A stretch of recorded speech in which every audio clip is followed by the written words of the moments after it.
creo que es necesario establecer algunos aspectos muy puntuales para ir desarrollando y ir analizando la situación de lo que implica un conflicto y la forma de abordarlo y los procesos metodológicos que tendríamos que implementar para poder enfrentar que es una situación consustancial al desarrollo mismo de nuestra sociedad. Evidentemente, generalmente vemos al conflicto como una situación desde una perspectiva negativa. Cuando hablamos de conflicto siempre pensamos que ahí hay algo y entonces lo vemos mal y queremos esconderlo y queremos negarlo y queremos esconderlo y taparlo porque no nos gusta escuchar la palabra conflicto. No me conflictúes, ¿no? por favor. No me conflictúes, ¿no? por favor, ¿no? Exactamente. Entonces lo que tendríamos que hacer es transformar esta conceptualización para ponerlo desde una perspectiva positiva. La perspectiva positiva implicaría una posibilidad de transformar a la sociedad y a las relaciones humanas basadas únicamente en establecer una mayor justicia. Aprender a analizar los conflictos desde una perspectiva en donde podemos encontrar su complejidad, que la tiene evidentemente, pero que nos pueda ayudar a abordar las soluciones no violentas necesarias para poder enfrentar el conflicto. Ya lo decías anteriormente, las relaciones humanas y el conflicto son consustanciales. El ser humano, desde su origen, siempre ha estado en condición de conflicto. Pero esta condición del conflicto es necesaria verla desde una perspectiva que nos ayude a modificar conductas y acciones. Siempre se ha confundido el conflicto con la violencia. Ese es un tema que es importantísimo tratar de destrabar. Evidentemente el conflicto tiene condiciones que se ubican bajo una contraposición de dos intereses. Sin embargo, la violencia atraviesa generalmente la condición del abuso y del uso de poder para poder limitar a la contraposición de una perspectiva distinta. Y ese es el problema, porque hemos asociado que el conflicto es similar a la violencia, y no necesariamente. Hay que observar que la violencia tiene las características muy puntuales y específicas de lo que es. Para esto hemos hecho en esta lámina que ustedes van a ver una pequeña visión muy concreta de lo que implicaría esta perspectiva de la violencia. Y para esto nos ayuda Galton, un investigador muy especializado en materia de la violencia, en donde generalmente tendríamos que revisar que existen distintos tipos de violencia.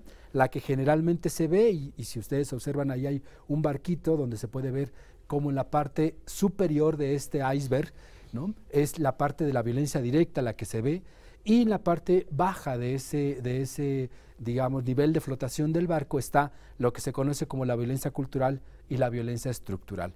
Cuando hablamos de violencia cultural, tenemos que establecer actitudes, prejuicios, estereotipos y creencias que son parte también de una situación problemática que se plantea en el ámbito de la violencia. Y también en el ámbito estructural tiene que ver justamente con necesidades no satisfechas y con aspectos fundamentales de la estructura de la sociedad que hay que revisar. Pero como nos vamos dando cuenta, generalmente nos quedamos con la parte muy inicial del iceberg, con la parte, digamos, visible del iceberg, en donde solamente atendemos la parte de la violencia directa. Y ahí es donde confundimos el problema del conflicto como si fuese una contraposición, perdón, como si fuese una situación igual a lo que implica el conflicto y la violencia. Entonces tendríamos que clarificar puntualmente el tema. Primero, el conflicto no es un hecho puntual, el conflicto es un proceso que va evolucionando, que se va transformando. Y otro elemento también muy importante es establecer que este conflicto tiene su origen fundamentalmente en la insatisfacción de algunas necesidades, en la contraposición de intereses y evidentemente en la contraposición de valores. Bajo esta perspectiva podemos entenderla que le podemos dar una transformación positiva a esta condición de analizar el conflicto desde su origen. Ahora bien, ¿qué es lo que tendríamos que hacer para poder enfrentar el conflicto?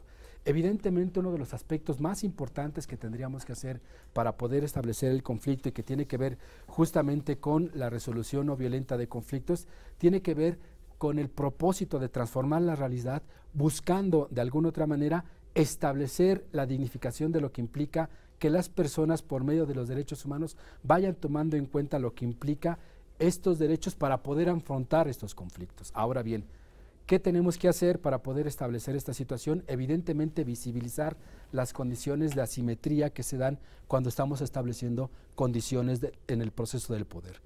Efectivamente, cuando establecemos dos necesidades o dos insatisfacciones que no se han dado y estas situaciones se ponen en el centro del ejercicio autoritario del poder, estas condiciones pueden llegar a desembocar evidentemente en una condición de violencia que es la que tendremos que evitar, porque generalmente así es como en muchas ocasiones se resuelven los conflictos. Tristemente, en lugar de hacerlos para poderlos transformar y mejorarlos y tener una mejor posición frente a ellos, generalmente se decide enfrentar el conflicto con violencia.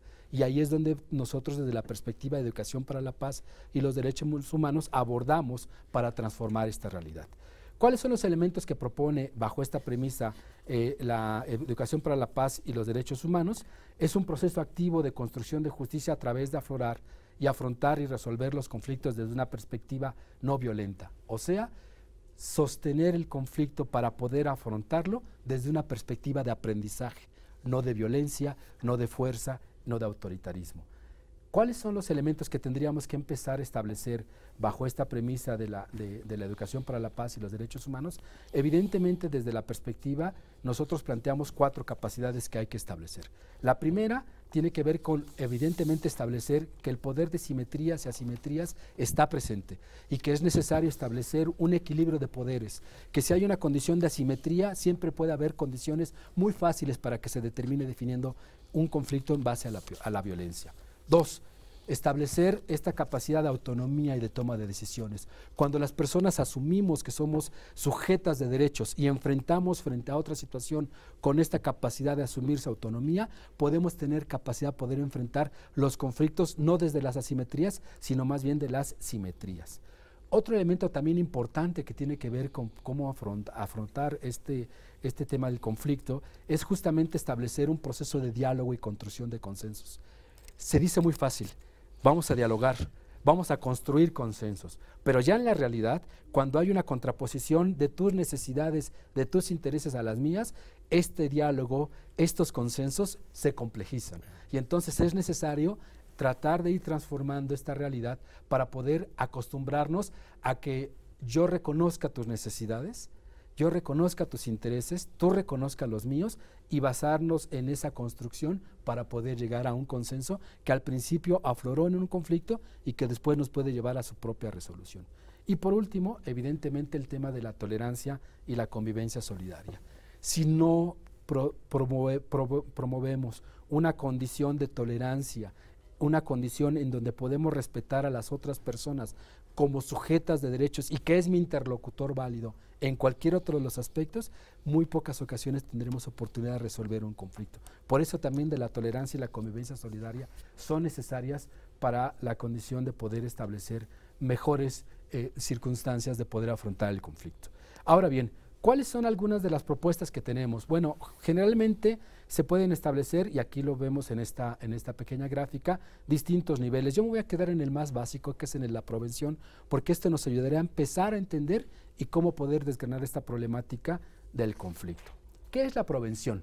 Bueno, les quiero comentar que la prevención es que busca una explicación adecuada del conflicto. La prevención busca establecer cuáles son las condiciones que se crean en un clima adecuado y que favorezcan a un nuevo tipo de relaciones que busquen, evidentemente, que otros conflictos estallen.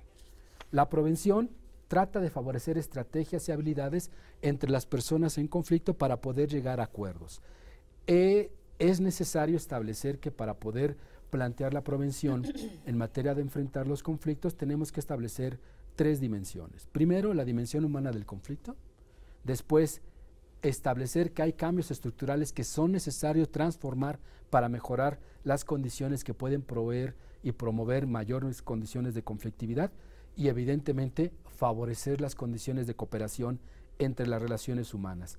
Si intervenimos en el conflicto cuando está en sus primeros estadios, es muy factible que lo pudiéramos resolver. No cuando ya pasó, cuando ya llegó a violencia, cuando ya se complicó una situación. Por eso estamos hablando de elementos de prevención. Saberlo cómo llega, saber lo que está, que es consustancial, pero tenemos herramienta para poderlo hacer. ¿Cuáles son algunas de ellas? Bueno, en este sentido hay tener la confianza para poder enfrentarlo, el aprecio y la afirmación sobre esta temática, saber qué está sucediendo, qué es lo que se nos está presentando, establecer procesos de comunicación efectiva y afectiva. Fíjense qué interesante, no es lo mismo la comunicación efectiva que la comunicación afectiva, evidentemente la cooperación, y por último llegar a procesos de análisis y negociación para buscar una condición mejor en el manejo de los conflictos. El conflicto tiene una estructura. Esta estructura establece un proceso, una persona y un problema que interactúan en este contexto de puede establecerse la estructura del conflicto. Por eso es importante analizar el conflicto bajo esta premisa. ¿Qué tenemos que hacer? Reconocer que en el conflicto hay personas que tienen percepciones, que tienen emociones muy puntuales que ponen en el conflicto, que evidentemente ponen posición de poder en la cual ellos van a manifestar sus inconformidades o sus situaciones particulares y evidentemente la imagen. ¿Por qué la imagen? Porque no nos gusta en muchas ocasiones perder, no nos gusta en muchas ocasiones decir, híjole, cedo un poco, ¿verdad? Generalmente siempre posicionamos que debo de quedar enfrente de esta circunstancia. También la imagen de lo que implica el que las personas puedan aceptar que somos parte de un proceso para poderlo resolver, nos podría ayudar mucho más. Y para ir cerrando, uno de los aspectos fundamentales para poder establecer es que es necesario establecer algunas dinámicas que podemos abordar un poco más adelante para evitar que las personas en su comunicación vayan destruyendo. En ese sentido, por ejemplo, decir, eres mi interlocutor válido y bajo esta premisa te reconozco como tal para poder llegar a un acuerdo. Si yo desde el principio destruyo tu capacidad de interlocución, si desde el principio digo no eres una persona que tienes capacidad de diálogo conmigo, entonces de este momento estamos estableciendo una condición negativa. Y por último, establecer algunas situaciones de poner los sentimientos propios en juego, analizar estos procedimientos que se han seguido dando y evidentemente saber que hay algunos errores que probablemente podemos modificar y sobre todo, fundamentalmente, centrar el tema en el problema, no en la persona. Centrar el problema en el problema que se está dando para mejorarlo y no en la persona, porque si lo enfrentamos a la persona, evidentemente esto podría transformar en otra condición de conflicto y en otra situación de conflictividad.